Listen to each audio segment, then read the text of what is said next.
people...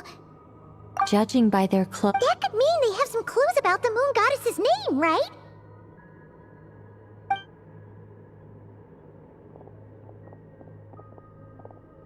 Hey there!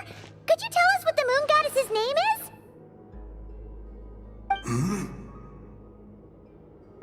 Sorry. That's probably a weird question, huh? How do we explain this? The moons are long gone, and their goddesses are dead.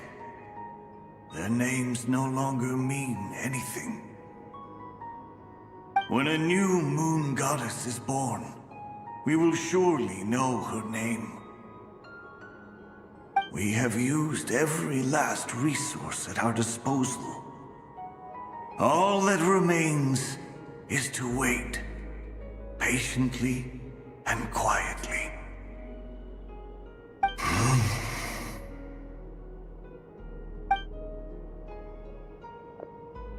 Were the people of the past all this devout? It looks like this phantom doesn't intend to converse with us any further. Surely the new moon goddess he speaks of must be Columbina. Alas, Kuthar's birth came long after the age in which he lived.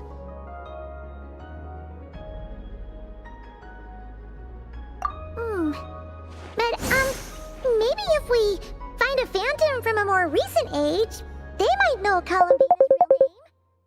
True. Keep an eye out. We should be able to tell which era they're from by the clothes they wear.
Sorry मुझको लगा कि मैंने mic on किया but off the mic Yeah, you've been pretty talkative this whole time. What changed? Oh, nothing. I'm fine. You all make good points.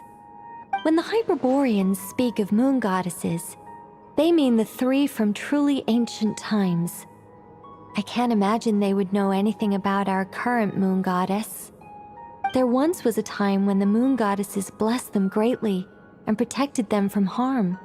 So, when the war between the gods and dragons plunged the world into chaos, it seems they looked once more to the moons for help, praying for a new goddess to be born. Yeah, that checks out. Let's continue on. Who knows what else we may discover?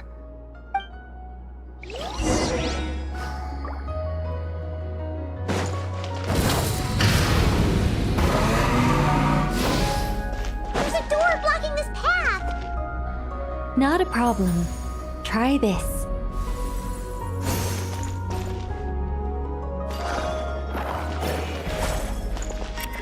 Whoa! How did that door suddenly collapse? This device was maintaining the door's integrity. Remove the core, and the device stops working.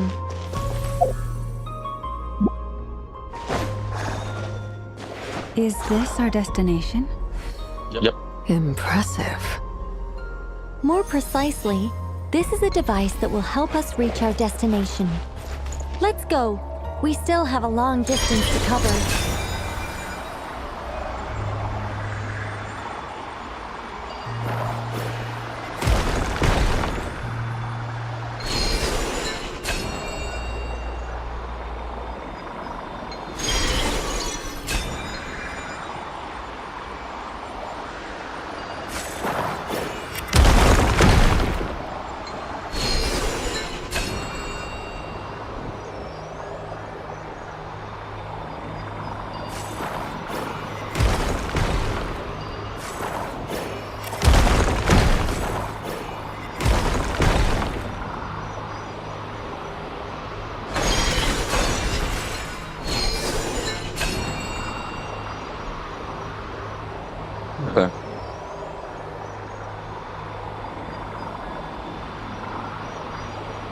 Tuh.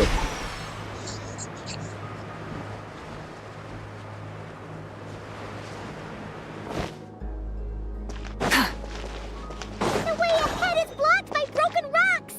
Oh. Let's try that device again. Remember the door from earlier? It works in reverse, too! The humans we see are all phantoms, but they are still real. What a fascinating place. There'll be plenty of time to admire it later!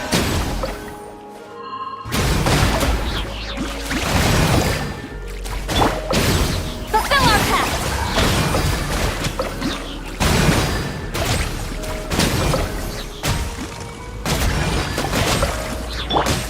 Rise to the sun!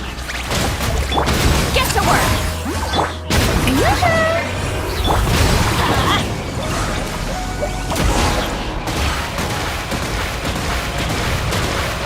Benny's adventure team. I have failed. What just happened?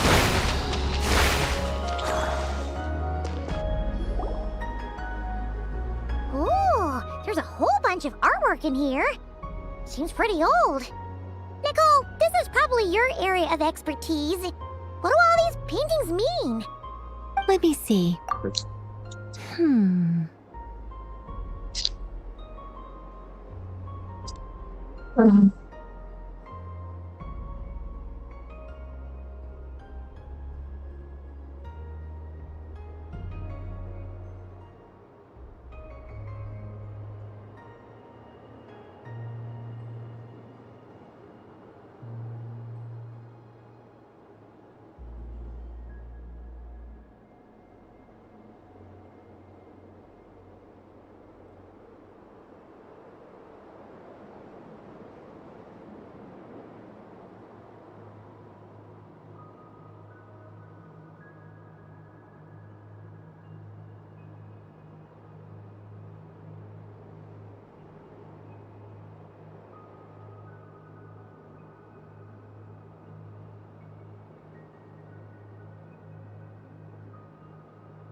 मेरे को जल्दी complete करना चाहिए. To understand these murals requires some knowledge of the history surrounding the War of Funerary Flame. I shared a little of this with Lauma before. Yes, I think I follow. The dispute between the Moon Sisters, the transformation by Nibelung. It's like a long story. Maybe it's one to save for when we get back. Okay. Oh no, it's no trouble. I'd be delighted to share the tale again. Alright then. Tevat's 3 moons and their goddesses were brought into being by the will of Nibelung, the then ruler of Tevat. But when the heavenly principles came, they changed the world completely, down to its very foundations. The moon goddesses were nowhere near strong enough to challenge this entity. But the heavenly principles did not view them as heretical entities that had to be removed. Essentially, the 3 moons existed to keep this planet alive and operational, which did not directly conflict with the heavenly principles' aims. Nevertheless, the inherent precariousness of this arrangement would soon be revealed. Nibelung returned. Yes. He did, and thus began the War of Funerary Flame, a battle for dominance between Nibelung and the heavenly principles. Discord would soon emerge between the three Moon Sisters. One would voice the opinion that they should follow Nibelung, for it was he who first hung the moons in the sky. Another would argue that taking sides in the conflict would only bring the world closer to ruin. There was no telling where it would lead, especially since their creator had returned, bearing the perilous power of the Abyss. Nibelung would eventually discover their disloyalty. He had all three imprisoned before transforming the moons into weapons with which to fight against the heavenly principles. What? Weapons? Yes, the very moons that had once defended the planet became instruments of death and destruction, striking terror into the hearts of all living things. And although the heavenly principles and the three Moon Sisters had once been at peace, it now seemed that the moons posed an unacceptable threat to Teyvat. It is possible that the heavenly principles did not know of the goddess's imprisonment. If so, the weaponization of the moons would surely have been viewed as an intentional breach of the peace agreement.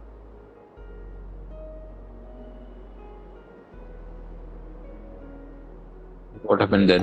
Regardless of who knew what, when, the heavenly principles shattered two moons and flung the other beyond the skies. Whether the goddesses managed to escape Nibelung's captivity after his fall, nobody knows. But this much is certain. From that day on, the moons no longer belonged to Teyvat. The rejections slowly drained their power until eventually they passed away. So that's the full story. You say the moons ceased belonging to Teyvat from then on. Why then would Columbina be born here? That is perhaps due to the lingering connection between the Frost Moon, which was not shattered, and this world. You could see it as the three sisters' dying wish. They never desired war. All they ever wished for was to protect this land. I see. If the final fate of the three goddesses is as you say, then Columbina faces the same grave danger. Our investigation has yet to bear fruit. We must hurry. Yeah, you're right. Let's keep going.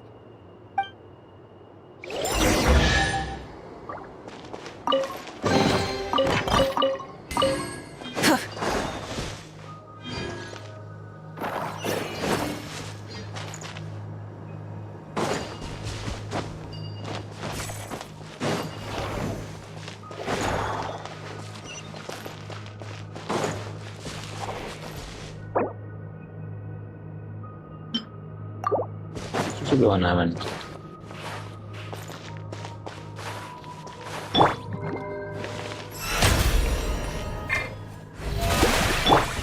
Try and stop me!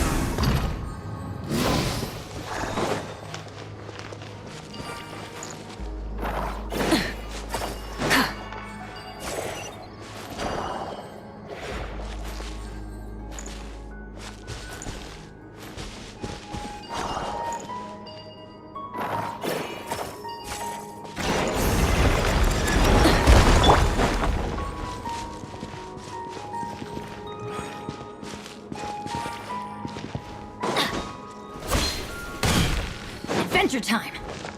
The show begins!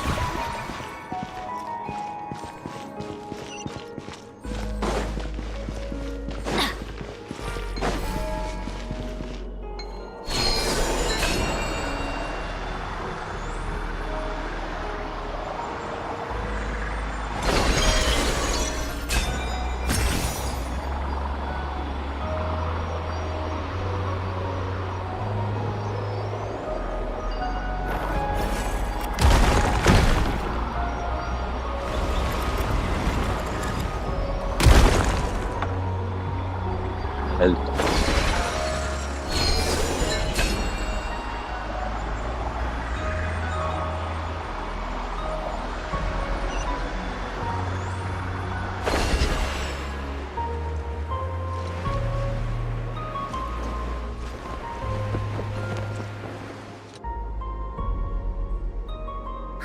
We're finally here. Guessing we'll need to activate this thing? Yep. Indeed, I was a little worried about that at first, but as we got closer, I sensed that the Kuvaki within it flows unimpeded. It should be functioning normally. The only issue is how to activate it. It's looking a little worse for wear. What about the cores from some of the other devices we've seen? Can we repair it using those? In all likelihood, yes. I imagine that would have been the Hyperborean's backup plan. Let's look for some cores.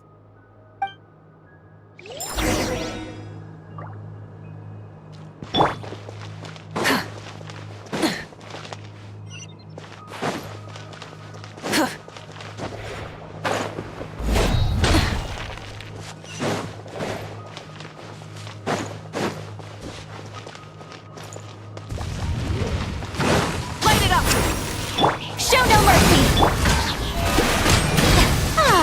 Here we go! Let's light it up!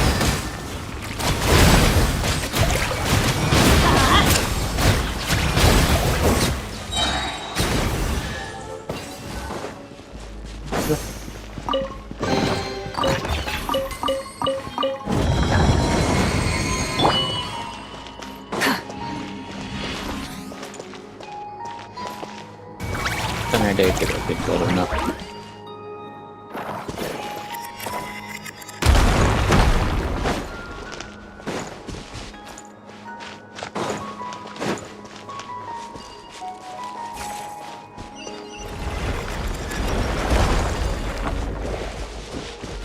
Will I take again? Can't take. I knocked out a core! But how do we get across? Walk up, then jump down.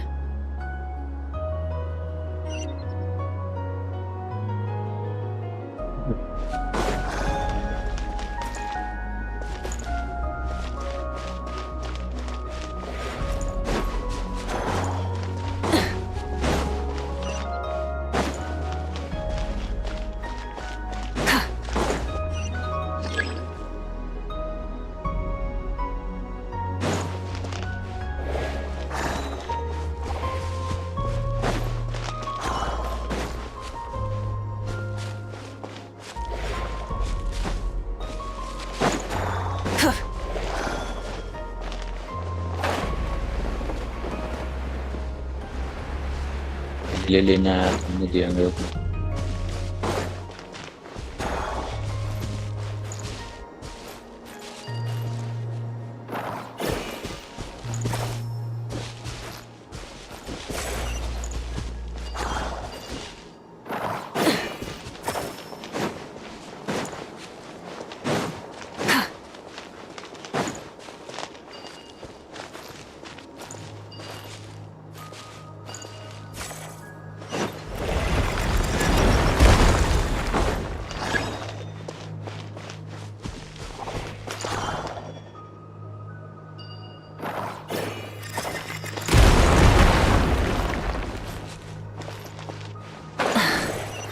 That should be enough cores. Let's head back.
इधर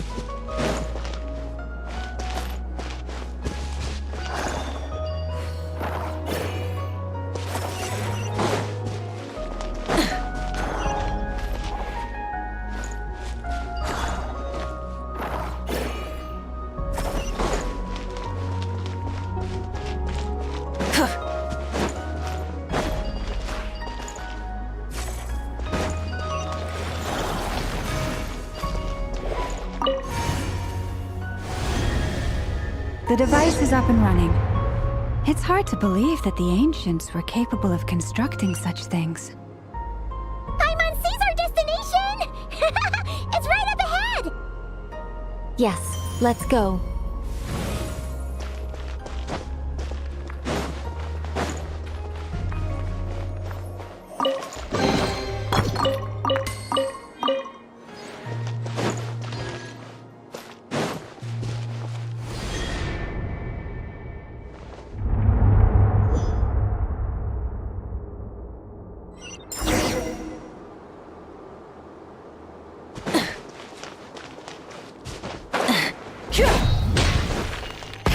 Rev the engines!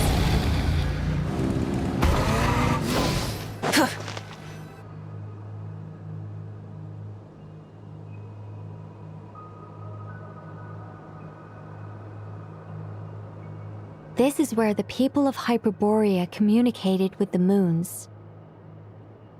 We need only place the moon marrow upon this platform on Moon Prayer Night, and we shall be able to open a portal to the moon and send our moon goddess back home. The assumption being, of course, that we can find her first. The moon is beyond the sky, right? That's right. You want to know if it's safe there, don't you? Exactly. It might have been corrupted by the abyss. And yet, she has no choice but to return. You know this. That's not the only issue here. This is the end of the line, right? We've explored everything we can. And despite looking at historical artwork and talking to people from Hyperborean times, we're still no closer to learning Columbina's name. If it's not too much trouble, could you tell me exactly what Alice said to you about finding her name? Oh, sure. What she said was... Then your first job is to find it. As a moon goddess, I'm sure she must have a name she identifies with. Neither Columbina nor Kutar is her true name, and she's never really accepted either of them. Is it not also possible that she has never had a true name? Not at any point in history? That would be a hard pill to swallow. But at this point, we may have to accept that that is the truth. No one knows how she came into being, and she certainly doesn't have parents in any sense that we're aware of. Perhaps she was never granted a name at all. Does that mean there's no way to get Columbina back? She's just gonna disappear and there's nothing we can do about it? Huh? Wait, why all this pessimism? Was it the way I phrased this question? You all seem to be taking this in completely the wrong way. What do you mean? Well, just because she's never had a real name in the past doesn't mean she can't have one now. What? Think about what Alice said again. She never once said that you'd have to find a new name, did she? Are you saying what I think you're saying? You want us to grant her name? Yes. Names are anchors that connect us to the world. If she doesn't have one already, then all we have to do is create one, no? It's like... yes. Traveler, when you first arrived in Teyvat, do you think you would have turned around if someone behind you shouted, "Hey, Tumaini"? Wait a minute.